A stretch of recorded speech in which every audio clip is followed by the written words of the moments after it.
ஷெக்கீனா ஊழியங்கள் வழங்கும் ஷெக்கீனா நேரம். ஷெக்கீனா என்ற வார்த்தையின் அர்த்தம் காணப்படக்கூடிய நிலையில் வெளிப்படுத்தப்பட்ட தேவனுடைய சமூகம் என்பதாகும். இன்றைய சூழலில் தேவனுக்கு பயந்து அவருடைய வார்த்தைகளுக்கு கீழ்ப்படிந்து சாட்சியுள்ள வாழ்க்கை வாழ்கிறவர்களின் மூலமாக மற்றவர்கள் காணக்கூடிய நிலையில் ஆண்டவர் வெளிப்படுகிறார். உங்களுடைய வாழ்க்கையின் மூலமாக மற்றவர்கள் காணக்கூடிய நிலையில் தேவன் வெளிப்படுத்தப்பட வேண்டும் என்கிற நோக்கத்தோடு தேவன் விரும்புகிற வாழ்வு வாழ உங்களுக்கு கற்றுக் கொடுக்கவே ஷெக்கீனா நேரம்.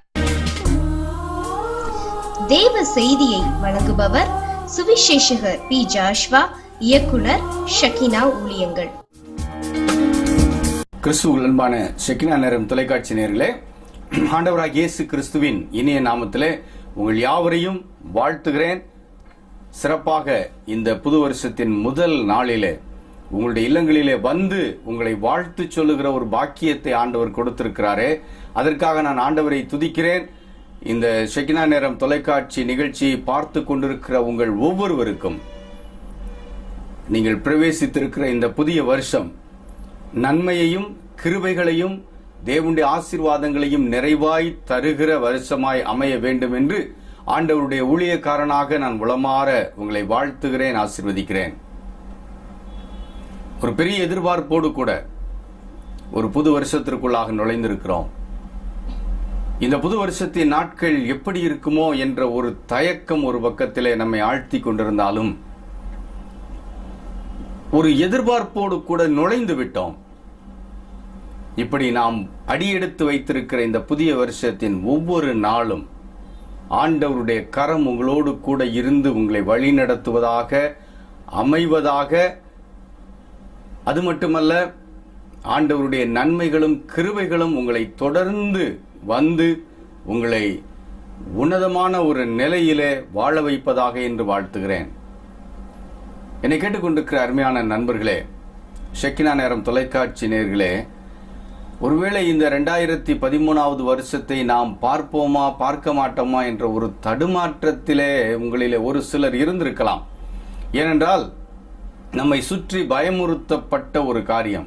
போன வருஷத்துல உலகம் அழிந்துவிடும், ஏதோ மாயன் என்று ஒருவன் குறித்த அந்த நாட்காட்டி முடிந்து விட்டது என்றெல்லாம் ஒரு பீதி கிளப்பி விடப்பட்டது. ஆனால் நம்முடைய நிகழ்ச்சியிலே நாம் பார்த்தோம், புது வருஷத்திற்குள்ளாக நாம் அடியெடுத்து வைப்போம். ஏனென்றால் வேதம் அப்படி சொல்லவில்லை. நாம் ஆண்டவரிடத்திலிருந்து பெற்ற உயிருள்ள வார்த்தைகள் அடங்கிய இந்த பரிசுத்த வேதாகமும் அப்படி நாள் குறித்து உலகத்தின் முடிவிருக்கும் என்று சொல்லவில்லை. ஆகையினாலே இந்த வேத வசனத்தின்படி அத்தகைய நிலை நடைபெறாது என்று நாம் தைரியமாய் உங்களிடத்திலே பகிர்ந்து கொண்டோம். பலர் தைரியமாய் இருந்தீர்கள். இப்படி வருமா வராதா என்ற ஒரு தடுமாற்றத்தோடு கூட எதிர்பார்த்த 2013வது வருஷம் நமக்கு கையிலே கொடுக்கப்பட்டு விட்டது. இந்த வருஷத்தின் ஒவ்வொரு நாளையும் நினைத்து பார்த்தால் கொஞ்சம் கதி கலங்குகிறது இல்லையா? ஏன்? பருவமழை பொய்த்து போயிருக்கிறது, விளைச்சல்கள் எல்லாம் அழிக்கப்பட்டிருக்கிறது, சரியான விளைச்சல் இல்லை. இதனால் விலைவாசி ஏற்றம் வரும், விலை அதிகமாய் கொடுத்தால் கூட பொருள் கிடைக்குமா என்ற ஒரு பயம். இப்படி பலவிதமான தடுமாற்றங்களும் எதிர்பார்ப்புகளும் ஏக்கங்களும் நிறைந்த ஒரு நிலையில, இது உலகத்தின் சூழ்நிலை. உங்க குடும்பத்தின் சூழ்நிலையை எடுத்து பார்த்தா அங்கேயும் நிறைய பயமுறுத்துகிற காரியங்கள் உங்களுக்கு எதிராய் இந்த 2013வது வருஷத்துல முன்னால நிக்குது. அதெல்லாம் பார்த்து பயந்து போய் இந்த வருஷம் எப்படி இருக்குமோ, எப்படியாய் அமையுமோ என்று தடுமாற்றத்தோடு உட்கார்ந்து இருக்கிறீர்கள். ஒருவேளை இன்றைக்கு பலர், எல்லா மதத்துக்காரர்களும் இந்த வருஷம் எப்படி இருக்கும் என்ற ஒரு கணிப்பை சொன்ன அதே வேளையிலே நம்முடைய கிறிஸ்தவ ஊழியர்களும் பல கணிப்புகளை தீர்க்க தரிசனம் என்ற பெயரிலே சொல்ல கேட்டிருப்பீர்கள். ஒருவேளை தொலைக்காட்சி நிகழ்ச்சியிலோ அல்லது ஒருவேளை நீங்க போன ஆலயங்களிலோ எப்படியோ நீங்க சொல்ல கேட்டிருப்பீங்க, இப்படியெல்லாம் நடக்கும் என்று. அதற்கு ஊடாக ஆண்டவர் என்ன எனக்கு வசனம் கொடுக்கிறார் என்று சொல்லி வசனம் தேடி அலைந்து ஒரு சில வசனங்கள் உங்களுக்கு கிடைத்திருக்கும். அப்படிப்பட்ட நிலையில அந்த வசனத்தை பிடிச்சுக்கிட்டு இந்த நாளை நீங்கள் ஓரளவு அப்படியே ஒரு சரி, இப்படி ஒரு வசனம் வந்திருக்கு, இவ்வளவு தடுமாற்றத்துக்கு உள்ள இப்படி ஒரு வசனம் கிடைச்சிருக்குதுன்னு ஓரளவு தைரியப்பட்ட நிலையில இன்னைக்கு படுக்கைக்கு ஆயத்தமாகி கொண்டிருக்கிறீர்கள். எப்படியோ அப்பாடா 2013 வருஷத்துல ஒரு நாள் தாண்டி விட்டது என்ற ஒரு பெருமூச்சும் இப்போது உங்களிடத்திலிருந்து எழும்பியிருக்கும். என் அருமையான நண்பர்களே, ஆண்டவர் வாக்குத்தத்தம் கொடுக்கிறார். தேவனுடைய வார்த்தைகள் எல்லாம் உண்மையாய் நிறைவேறக்கூடிய வார்த்தைகள். அது பொய் வார்த்தைகள் கிடையாது. ஏனென்றால் பொய் சொல்ல தேவன் மனிதன் கிடையாது. ஆனா ஒரு விஷயத்தை நம்ம மனசுல பதிக்கணும். நம்ம வாக்குத்தத்தம் எடுத்தோம், கிடைச்சிச்சு, ஆலயத்தில் முன்னால போய் எடுத்தீங்க, எப்படியோ ஒரு விதத்துல கிடைச்சிச்சு, இதை வச்சுக்கிட்டு நான் இந்த வருஷத்தை ஒப்பேத்திரலான்னு தயவு செய்து நினைக்காதீங்க. ஏன்னா ஒவ்வொரு வாக்குத்தத்தத்திற்கும் ஒரு நிபந்தனை உண்டு. நீ இப்படி வாழ்ந்தால் இது உனக்கு சுதந்திரமாகும் என்று தேவனுடைய நிபந்தனை உண்டு. நிபந்தனை இல்லாத வாக்குத்தத்தங்கள் அள்ளி வீசப்படவில்லை. அது ஒரு மனசுக்கு தைரியம் கொடுக்கலாம், எனக்கு இப்படி எல்லாம் வந்துருச்சுன்னு மனசுக்கு தைரியம் கொடுக்கலாம். ஆனா ஒன்று நீங்க மனசுக்குள்ள பதித்துக் கொள்ள வேண்டும், அது வெறும் உங்க மனதளவிலான தைரியமாய்த்தான் இருக்குமே ஒழிய அது தேவன் கொடுத்த தைரியமாய் இருக்க முடியாது. ஏனென்றால் வாக்குத்தத்தங்களுக்கு நிபந்தனை உண்டு. இன்னைக்கு ஒருவேளை ஏதோ ஒரு வாக்குத்தத்த அட்டை உங்களுக்கு கிடைச்சிருக்குதுன்னு வச்சுக்கோமே, அந்த வாக்குத்தத்த அட்டையில இருக்கிற அந்த வசனம் அதை எடுத்து தயவு செய்து வாசித்து பாருங்க. அந்த வசனத்திற்கு முன்னாலேயும் பின்னாலேயும் வாசித்து பாருங்க. அந்த வசனம் யாருக்கு சொல்லப்பட்டிருக்கிறது, அது ரொம்ப முக்கியம். பல நேரங்களிலே அந்த வசனம் யாருக்கு சொல்லப்பட்டிருக்கிறது என்பதை புரியாமல் எடுத்து உரிமை பாராட்டுகிறோம். வீணது. அதை எடுத்து படிங்க. யாருக்கு சொல்லப்பட்டிருக்கிறது, அல்லது எந்த நிலையிலே வாழும் போது இது சொந்தமாகும், இந்த கேள்விகளை எல்லாம் கேட்டு அந்த வாக்குத்தத்தத்தை படிச்சு அதன் அடிப்படையில உங்க வாழ்க்கையை நீங்க மாத்துங்க. வாழ்க்கை மாற்றம் என்பது மிக மிக தேவை. சும்மா யாரு கேட்டாலும் கொடுக்கிறதுக்கு ஆண்டவர் அங்க உட்கார்ந்துகிட்டு செயல்படவில்லை. நல்லா மனசுல வச்சுக்கோங்க. யார் அவரிடத்துல கேட்க முடியும்? உரிமை உள்ளவர்கள் மட்டுமே கேட்க முடியும். உரிமை உள்ளவர்களுக்கு மட்டுமே அவருடைய வாக்குத்தத்தங்கள் சொந்தமாகும். நான் உங்களை பயமுறுத்தலைங்க. நீங்க சரியானதை செய்ய வேண்டும் என்று உங்களுக்கு வேதவசனத்தின் அடிப்படையிலே ஆலோசனை கொடுக்கிறேன். சும்மா ஒரு வசனத்தை மட்டும் பிடிச்சு வச்சுக்கிட்டு திருப்தி பட்டுக்கிட்டு இருப்பது வீண். அது உங்களை நீங்களே ஏமாற்றிக் கொள்ளும் காரியம். அப்படியானால் என்ன செய்யணும்? உங்களுக்கு கிடைச்சிருக்குதுன்னு நம்புறீங்க இல்லையா? அந்த வசனம் யாருக்கு கொடுக்கப்பட்டிருக்கிறது, எப்போது கொடுக்கப்பட்டிருக்கிறது, எப்போ அந்த வசனம் உரிமையாக எல்லாம் வேதத்துல இருந்து எடுத்து படிங்க. படிச்சு பார்த்து அதன் அடிப்படையில உங்க வாழ்க்கையை மாற்றுங்க. நிச்சயமா 100% அந்த வாக்குத்தத்தத்தின்படி ஆண்டவர் உங்களை ஆசீர்வதிப்பார். ஏனென்றால் இந்த கிறிஸ்தவ வாழ்வு என்பது சும்மா கடவுளிடத்திலிருந்து பெற்றுக்கொண்டே இருக்கிற ஒரு வாழ்வு கிடையாது. மாறாக அவருடைய எதிர்பார்ப்பையும் பூர்த்தி செய்து வாழ்கிற வாழ்வு. திரும்பவும் சொல்லுகிறேன், இது வெறுமனே ஆண்டவரிடத்திலிருந்து பெற்றுக்கொண்டே இருக்கிற ஒரு வாழ்வு கிடையாது. இது தேவனுடைய எதிர்பார்ப்புகளையும் பூர்த்தி செய்து வாழ்கிற வாழ்வு. அப்படின்னா என்ன அர்த்தம்? ஆண்டவர் விரும்புகிறபடி உங்கள் வாழ்க்கை இருக்குமானால் நீங்கள் விரும்புகிறபடி வாக்குத்தத்தங்களும் ஆசீர்வாதங்களும் உங்களுக்கு சொந்தமாகும். இதுதான் இந்த ஆண்டு புது வருஷத்தின் நற்செய்தி உங்களுக்கு. நானும் மற்றவங்களை போல ஒரு வசனத்தை எடுத்து இதுதான் உங்களுக்கு வாக்குத்தத்தம் என்று நான் சொல்ல விரும்பவில்லை. ஏனென்றால் வேதம் அப்படி சொல்லவில்லை. வேதம் என்ன சொல்லுகிறது? ஆண்டவருடைய விருப்பத்தின்படி நம்முடைய வாழ்க்கை இருக்கும்போது நம்முடைய விருப்பங்களை தேவன் கொடுப்பார். இதுதாங்க வாழ்க்கை. நாம் வாழுகிற கிறிஸ்தவ வாழ்வு என்பது, ஆண்டவருக்கு பிரியமான வாழ்வு என்பது இதுதான். நான் ஆண்டவருக்கு பிரியமானபடி வாழும்போது எனக்கு பிரியமானவைகளை என் தேவன் எனக்கு கொடுப்பார். இந்த ஆசீர்வாதம் தான், இந்த வாக்குத்தத்தம் தான் நமக்கு இந்த வருஷம் சொந்தமாக வேண்டும். அப்படியானால் முதல்ல எது சரி பண்ணப்பட வேண்டும்? உங்க கையில் இருக்கிற வாக்குத்தத்த அட்டைகளை எல்லாம் பத்திரமா வச்சுக்கோங்க. நீங்க சரி பண்ண வேண்டிய காரியம் என்ன தெரியுமா? தேவ விருப்பத்தின்படி, ஆண்டவர் பிரியப்படும்படி உங்க வாழ்க்கையை மாற்றணும். அப்படி நீங்கள் மாற்றுவதற்கு உங்கள் வாழ்க்கையில நீங்க இடம் கொடுக்கும் போது உங்க கையில இருக்கிற அந்த வசனம் உங்களுக்கு உண்மை உள்ளதாகும். இல்லைன்னா வெறும் வசனத்தை பார்த்து பார்த்து திருப்தி அடைந்து கொள்ள வேண்டியதுதான். அது ஒரு விதத்துல உங்க மனசுக்கு அது ஆறுதல் கொடுக்கும், ஒரு தைரியம் கொடுக்கும். நான் இல்லைன்னு சொல்லல. ஏன்னா எனக்கு ஒரு வழக்கம் இருந்தது. கீழவாசல் பகுதியில் போகும்போது அந்த கீழவாசல் தேவாலயத்தில் இந்த பக்கச்சுவர்களில் வசனம் எழுதியிருப்பாங்க. முன்னால் எழுதியிருந்த வசனம் இப்போ அதற்கு பிறகு அழித்து மாற்றி இருக்கிறார்கள். அங்கே ஒரு இடத்துல வசனம் இருக்கும், அவன் செய்வதெல்லாம் வாய்க்கும். நான் அந்த பக்கம் போகும்போது என்னை அறியாமலே பல நேரங்களில் என்னுடைய கண் அந்த பக்கத்துக்கு போகும். கரெக்டாக அந்த வசனம் கண்ணில் படும்போது ஒரு தைரியம், நம்ம போகிற வேலை வாய்க்கும். ஏன்னா தேவனுடைய வார்த்தை அங்கே எழுதப்பட்டிருக்கிறது. அதை பார்த்த உடனே அது வாய்த்து விடும் என்று சொல்லி முதல்ல அந்த ஒரு குருட்டு தைரியத்தில் நான் வாழ்ந்து கொண்டிருந்தேன், சரியாய் ஆண்டவரை புரிந்து கொள்ளும் என்பதாக. ஆனா புரிந்து கொண்ட பிறகு அந்த வசனம் எனக்கு ஒரு புது அர்த்தத்தை கொடுத்தது. அவன் செய்வதெல்லாம் வாய்க்கும். அந்த அவன் என்றால் யார்? அதை நான் கண்டுபிடிக்க முற்படும் போது எனக்கு சங்கீதம் 1வது சங்கீதத்தில் அதுக்குரிய விடை இருந்தது. அவருடைய விருப்பத்தின்படி வாழ்கிறவன், துன்மார்க்கத்தை ஒழித்து விட்டு ஆண்டவருடைய வேதத்திலே பிரியமாயிருந்து வாழ்கிறவன் செய்வதெல்லாம் வாய்க்கும். நல்லா கவனிங்களேன், அவன் செய்வதெல்லாம் வாய்க்கும். அப்ப எனக்கு ஒரு வேலையை நினைச்சு போகும்போது, அப்பாடா நம்ம போற வேலை இன்னைக்கு வாய்த்து விடும் என்ற ஒரு நம்பிக்கை. ஆனா வாய்க்குமா? அது ஏன் வாய்க்காது? நான் துன்மார்க்கனோடு வாழ்ந்து கொண்டு, அதாவது துன்மார்க்க நிலையிலே வாழ்ந்து கொண்டு வேத வசனத்தை விட்டு பிரிந்து வாழ்ந்திருந்தால், ஆண்டவரின் ஒரு வாழ்வு துன்மார்க்கத்தை விட்டு பிரிந்து வேத வசனத்தை விட்டு பிரியாமல் இருக்க வேண்டும். ஆனா நம்ம வாழ்க்கை எப்படி இருக்குது? துன்மார்க்கத்தை விட்டு பிரியாமல் வேத வசனத்தை விட்டு பிரிந்து இருக்கிறது. அப்படி இருந்தா எப்படி வாய்க்கும்? வசனம் உண்மைதாங்க. ஆனா அந்த வசனம் யாருக்கு? இதான் நான் சொன்னேன், அது யாருக்கு கொடுக்கப்பட்டிருக்கிறதுன்னு பாருங்க. பார்த்து அதை சரி பண்ணுங்கள், அப்போது எல்லா காரியங்களும் வாய்க்கும்.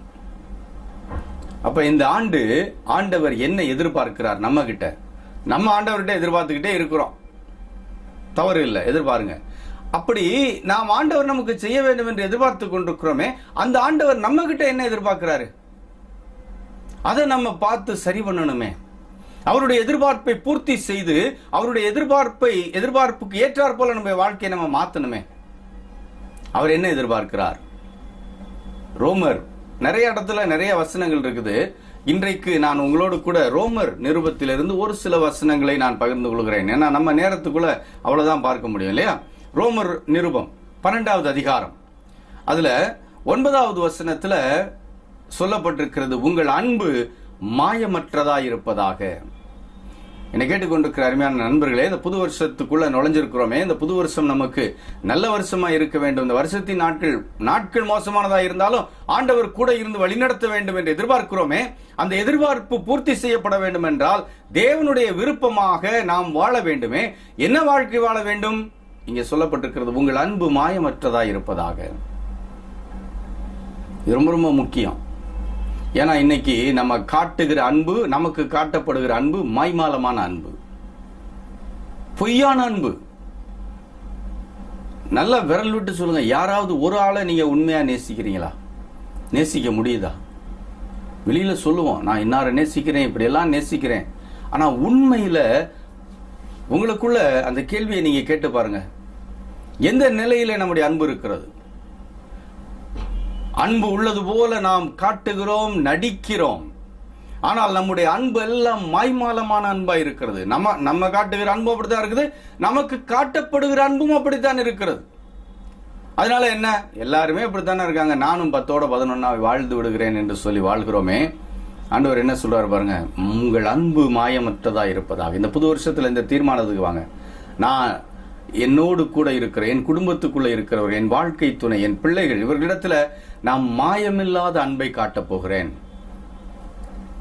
என்னுடைய அன்பு இனி மாய்மாலமான அன்பா இருக்காது. இந்த வருஷம் 2013வது வருஷத்துல நான் உண்மையான அன்பை காட்டப் போகிறேன். அவங்க கொடுக்கறாங்களோ கொடுக்கலையோ அது வேற, அதை பத்தி நீங்க யோசிக்காதீங்க. உங்ககிட்ட ஆண்டவர் எதிர்பார்க்கிறது இது அவங்க கிட்ட எதிர்பார்க்கிறார். அவங்க அதை நிறைவேற்றலைன்னா அதுக்குரிய பலன் அவங்க அனுபவிச்சுட்டு போறாங்க. ஆனா நீங்க ஆண்டவருடைய பிள்ளையாய் செய்ய வேண்டிய காரியம் என்ன? உங்ககிட்ட எதிர்பார்க்கிற ஆண்டவருடைய எதிர்பார்ப்பு என்ன? உங்கள் அன்பு மாயமற்றதா இருப்பதாக. முடியுதா? இது கொஞ்சம் யோசித்து பாருங்களேன். ஏன் அப்படி எதிர்பார்க்கிறார் தெரியுமா? அவர் மாயமில்லாத அன்பை நமக்கு காட்டி இருக்கிறாரே. ஆண்டவருடைய அன்பு நமக்கு வேணும்னு எதிர்பார்க்கிறோமே, அந்த அன்பு எப்படிப்பட்ட அன்பு? மாயமில்லாத அன்பு, உண்மையான அன்பு. அந்த நிலையிலே நம்முடைய அன்பும் உண்மை உள்ளதா இருக்க வேண்டும் மற்றவர்களுக்கு. இன்னைக்கு எங்கும் எதிலையும் ஏமாற்றுகிற அன்பு தாங்க காட்டப்படுகிறது. நம்ம முன்னால அப்படியே நின்று நமக்காக உருகுவது போல காட்டிவிட்டு, முகபாவனைகளை காட்டிவிட்டு, அந்த நேரத்திலே உள்ளுக்குள்ள நீ அனுபவிக்கிறியா, நல்லது நல்லதுன்னு. ஆனா நம்ம கிட்ட வெளியில பேசும்போது அந்த வாய் எப்படி பேசுது, தேனொழுக பேசிட்டு போயிருது. நம்மளும் ஆகா உண்மையா இவங்க அன்பு காட்டுறாங்கன்னு நம்ம நினைக்கிறோம். ஆனா நம்மளை தாண்டி அங்கிட்டு போன பிறகு நம்மளை பத்தி இன்னொருத்தரிடத்துல அவங்க பேசுகிறதை நாம் எத்தனை முறை கேட்டிருக்கிறோம். இதுதான் இன்றைய உலகம். குடும்பத்துக்குள்ளே அப்படித்தானங்க நடக்குது. நேரா பார்க்கும்போது ஐயோ அப்பா உன்னைய மாதிரி இல்லவே இல்லைன்னு சொல்லிட்டு இன்னொருத்தர் அந்த வீட்டுக்கு வரும்போது முழுக்க முழுக்க தவறான தகவல்கள். இப்படி ஒரு உலகத்துக்குள்ள வாழ்ந்து கொண்டிருக்கிறோம். பல நேரங்களிலே இந்த உலகத்துக்குள்ள நாமும் விளையாடி கொண்டிருக்கிறோம். என்ன விளையாட்டு? இதே போல மாயமுள்ள அன்பை காட்டிக் கொண்டிருக்கிறோம், மாய்மாலமான அன்பை காட்டிக் கொண்டிருக்கிறோம். ஆனால் ஆண்டவர் உங்களிடத்தில் என்ன எதிர்பார்க்கிறார் தெரியுமா? அவருடைய வார்த்தைகள் உங்களுக்கு உண்மையுள்ளதா இருக்க வேண்டுமானால், அவருக்கு பிரியமான நிலையிலே வாழ அழைக்கப்பட்டிருக்கிற நீங்கள் மற்றவர்களிடத்திலே மாயமில்லாத அன்பை காட்டுங்கள், உண்மையான அன்பை காட்டுங்க. அதுக்கு முயற்சி செய்ய, ஆண்டவரிடத்துல கேளுங்க. உண்மையான அன்பை நமக்கு கொடுத்த ஆண்டவர் நீங்களும் மற்றவர்களிடத்திலே உண்மையாய் அன்பு காட்ட உங்களுக்கு உதவி செய்வார். அடுத்த வசனத்துல இன்னொரு காரியம் என்ன சொல்றாரு? நிறைய சொல்றாருங்க, நான் ஒரு சில காரியத்தை மட்டும் சொல்றேன். அடுத்ததுல சகோதர சிநேகத்திலே ஒருவர் மேல் ஒருவர் பட்சமாயிருங்கள். சகோதர சிநேகத்திலே ஒருவர் மேல் ஒருவர் பட்சமாயிருங்கள். அப்ப ஆண்டவர் இந்த ஆண்டு உங்களிடத்தில் எதிர்பார்க்கிறது என்ன? அவர் வாக்குத்தத்தங்கள் உங்களிலே நிறைவேற வேண்டுமானால் சகோதர அன்பிலே, சகோதர சிநேகத்திலே ஒருவர் மேல் ஒருவர் பட்சமாயிருங்கள். இன்னைக்கு ஒரு வீட்டுக்குள்ள பிறந்தவங்களுக்குள்ள எத்தனை அடிதடி, எத்தனை வெட்டு குத்து, எத்தனை பேரோடு பேசாமல் இருக்கிற, அதாவது வெளியாளர்களை விட்டுட்டேன் நான். குடும்பத்துக்குள்ள சகோதர சகோதரிகள் உங்களது அங்க அப்படித்தானே சொல்லியிருக்கிறாரு. இன்னைக்கு அங்க ஒருத்தர் மேல ஒருத்தர் வெட்டு குத்துல தானே இன்னைக்கு நிக்குது. கிறிஸ்தவ குடும்பங்களிலும் தான். ஒண்ணுமில்லாத காரியம், ஒண்ணுமில்லாத காரியம் இன்றைக்கு எப்படி இருக்கு? காரணம் என்ன? சகோதர சிநேகத்திலே ஒருவர் மேல் ஒருவர் பட்சமாய் இல்லாத ஒரு நிலை. இப்படி வாழ்ந்து கொண்டு விட்டு, ஆண்டவரே உம்முடைய வார்த்தைகள் எனக்கு நிறைவேற வேண்டும், உம்முடைய வார்த்தைகள் என் குடும்பத்திற்கு உண்மை உள்ளதா இருக்க வேண்டும் என்று கேட்டா நடக்குமா? கொஞ்சம் யோசித்து பாருங்களேன். ஆண்டவர் என்ன சொன்னார் தெரியுமா? பீடத்துல காணிக்கை செலுத்த வரும்போது மலை பிரசங்கத்துல சொன்னாரு, உன் சகோதரன் பேரிலே உனக்கு குறை உண்டு என்று உணர்த்தப்படுவாயானால் அங்க காணிக்கையை வச்சிரு, காணிக்கையை கொடுக்காதன்றாரு. காணிக்கையை வச்சுட்டு போய் முதல்ல உன் சகோதரனோடு கூட ஒப்புரவாகி விட்டு பிறகு வந்து உன் காணிக்கையை செலுத்து. இது இயேசுநாதருடைய கூற்று. அப்படின்னா என்ன அர்த்தம்?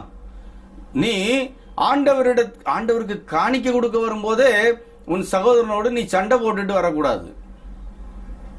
ஆண்டவருடைய சன்னிதானத்திற்கு வரும்போது சகோதர சிநேகத்திலே ஒருவர் மேல் ஒருவர் பட்சமா இருந்த நிலையில வரணும். அங்க வெறிபிடித்த நிலையில ஆடிட்டு ஆலயத்துக்குள்ள வந்தவன அப்படியே பக்தி வினயமாய் உள்ள வந்தா அதை ஆண்டவர் ஏற்றுக்கொள்ளவில்லை. ஏன்னா சகோதர சிநேகத்திலே ஒருவர் மேல் ஒருவர் பட்சமாயிருங்கள் என்று சொல்லுகிறாரே. சண்டை போடணும்னு அவர் எதிர்பார்க்கலையே. மனித உறவுகளிலே ஒரு குடும்பத்துக்குள்ள இருக்கிறவங்களுக்குள்ள சரியாயிருச்சுன்னா வெளியும் சரியாயிரும் இல்லையா? அப்ப இந்த புது வருஷத்துல நீங்க எடுக்க வேண்டிய அடுத்த தீர்மானம் என்ன? ஆண்டவருடைய வாக்குத்தத்தங்கள் உங்களுக்கு நிறைவேற வேண்டுமானால், ஏதாவது ஒரு வசனம் இன்னைக்கு கிடைச்சிருச்சுன்னு உட்கார்ந்து இருக்கிறீங்க இல்லையா, அந்த வசனம் உங்களுக்கு நிறைவேற வேண்டுமானால் மாயமில்லாத அன்பை எல்லா இடத்தையும் காட்டுங்க. அடுத்தவங்களை பத்தி இன்னொரு இடத்துல போய் புரணி பேசாதீங்க. கூடி கூடி உட்கார்ந்து அடுத்த ஆளை பத்தி கதை பேசாதீங்க. தயவு செய்து ஆலயத்தினாலும் சரி, வீட்டு முற்றங்களிலும் சரி, அல்லது போன் எடுத்து வச்சுட்டு இவங்களை என்ன தெரியுமா, இவங்க என்ன தெரியுமா, தயவு செய்து பேசாதீங்க. மாயமில்லாத அன்பை காட்டுங்கள். உறவுக்குள்ள பிரச்சனை இருக்குதுன்னா முதல்ல ஒப்புரவாகுங்க. அப்பதாங்க வாக்குத்தத்தங்கள் நிறைவேறும். இது நான் சொல்லல, வேதம் சொல்லுகிற உண்மை.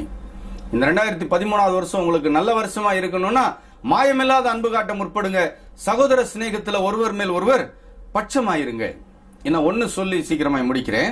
17வது வசனம், ஒருவனுக்கும் தீமைக்கு தீமை செய்யாதிருங்கள்.